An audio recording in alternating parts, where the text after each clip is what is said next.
අද ඔක්තෝබර් 1 වෙනිදා. ඔක්තෝබර් 1 වෙනිදා කියලා කියන්නේ පුංචි පොඩිත්තන්ට සුවිශේෂී වූ දවසක්. මොකද ලෝක ළමා දිනය යෙදෙන්නේ අද දවසට වීම නිසා.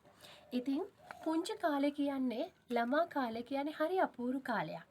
කිසිම දෙයක් ගැන බරපතලක් තේරෙන්නේ නැති, හැම දෙයක් ගැනම ඕනවට වැඩිය හිතන්න ඕනේ නැති, ඒ වගේම නිදහස්ව, ඒ වගේම කිසිම බරපතලක් නැතුව ජීවත් වෙන්න පුළුවන්, සැහැල්ලුවෙන් ජීවත් වෙන්න පුළුවන් හරි අපූරු කාලයක් තමයි ළමා කාලය කියන්නේ. අපිට උනත් සමහර වෙලාවට හිතෙනවා ආයි ළමා කාලෙට යන්න තියෙනවා නම් කියලා. ඒ තරම් ඒ කාලේ සුන්දරයි.